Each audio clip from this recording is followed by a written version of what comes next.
what are some of the biggest barriers? And I think data probably is going to be one of those to really addressing in an impactful way some of these pressing social issues. Is data one of the biggest barriers? And if so, could you maybe help our audience understand, perhaps by example, what that means in terms of we live in a data-rich world, but if data is a barrier to really addressing, sort of problems that are at our doorstep, sort of what are some examples of it? Yeah, I think that's right, Dennis. Is that data often is at the heart of a lot of the kind of issues of when the process of kind of getting evidence used in the real world, used particularly in policy context, when that sort of doesn't happen, it's often because of a data-related issue. It might be just general availability, it might be a data quality issue, or it could be something else a lot kind of upstream. And so that is why the Administrative Data Accelerator here at Penn State has kind of been sort of joined the Evidence to Impact Collaborative. And so to the kind of point of what does that mean, right? What it means is that it's trying to bring certain types of sensitive, high-value data in, get it safely stored with full compliance, as well as accessible through appropriate processes for researchers. So when there is an opportunity, whether it's a call for a new grant from grant cycle from the state, or a casual conversation that yourself or someone else might be having with a policymaker, that we can actually try to answer those questions. One piece is that lots of different types of data have different strengths and weaknesses. One area, of course, is administrative data. And for policy audiences, that's often the data that they're most familiar with. And they've also, if it's an agency director or a department secretary, they've put a lot of time and effort into building those systems, and they'd like to understand if the impacts of the policies and programs that they're trying to disseminate, they're trying to implement, are actually showing up on those systems, on that data. And when we can show evidence of that, that's particularly powerful. We know that there's always, there often can be quality issues, and that's where survey and qualitative work can be, really powerful to kind of bring convergent evidence. And that's something that, is an area that Chickper and others have really nice capacity to do.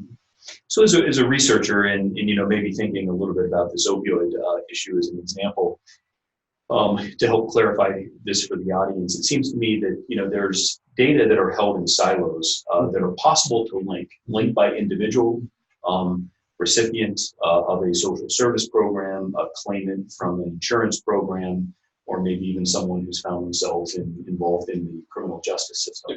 We have records, our agencies have records of all these things. We have records by family. Of course, some of those are very sensitive. People want to be, don't want their information disclosed.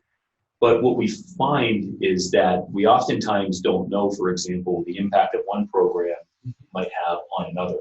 Could we, does drug activity or does criminal activity in one area lead to problems for education, for special education, for example, or means-tested income programs or things of that nature. So I think part of what you're talking about is the ability to kind of link what heretofore has not been linked.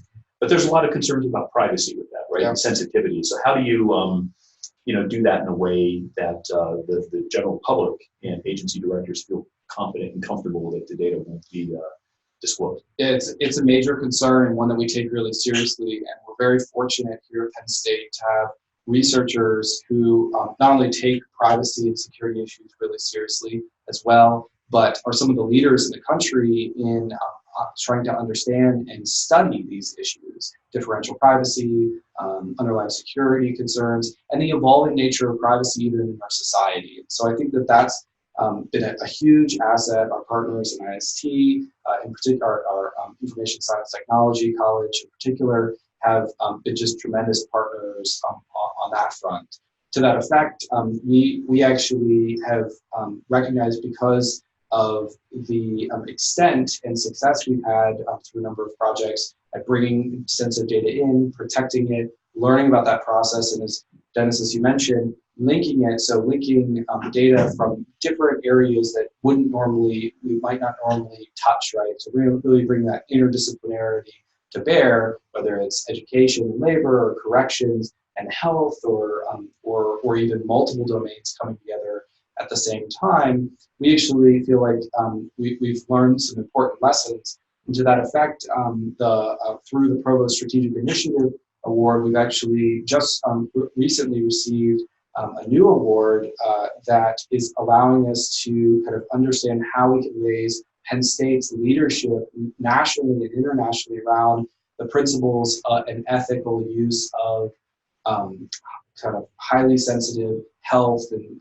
social data. So that's been a new kind of endeavor that we've been taking on in partnership with a number of our different enterprise level units, Office of Sponsored Programs, General Counsel, IRB, to think about, well, what's the next frontier here, right? It's one thing to be compliant with regulations, but these privacy issues are very sticky. And in the world we live in now, data and what privacy means is changing very quickly. It means something very different to different people. And it's harder and harder to be kind of anonymous in the world we live in, and the need to be sensitive as part of the scientific community of that, but also when we as scientists are working with government sensitivities there. Mm-hmm. So related to that point, I know you're involved with Jenny Knoll and some of the work around the Child Maltreatment Center. That would strike me as an area where the sensitivities that you just discussed are pretty important, but yet there can be significant social value if you can navigate those correctly. Is that right? And might you maybe elaborate on what some of that work has been able to do by virtue of bringing some of this very sensitive data to bear? Absolutely. So the Child Maltreatment Solutions Network here at Penn State and the more recently established Center for Healthy Children is engaged in a number of different studies and work with kids who are in the child welfare system. And through the leadership of Jenny Knoll and others that are part of the network, we've been quite successful in bringing in new resources to the university to study these issues. Everything from basic research about how child maltreatment biologically embeds in individuals, and sometimes intergenerationally, all the way to on the ground, in coordination with the state, universal prevention efforts to prevent sexual abuse. There's been a number of different efforts that have been are ongoing, and part of those, each of those, has been around how we should and how we should not use sensitive administrative data coming out of the child welfare system.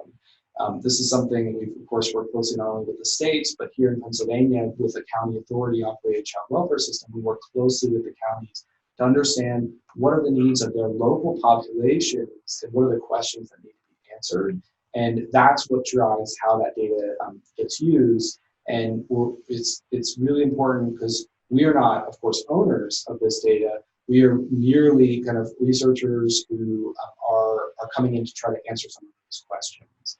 But it does really show that high quality research can be done in close partnership in a kind of community participatory frame with local communities to answer questions, publish papers, of course, go get grants, but more importantly, have direct value to the individuals on the ground, directly providing or trying to improve the quality of services for kids in the child welfare system, but even maybe more importantly, or certainly more importantly, keeping kids from being maltreated in the first place.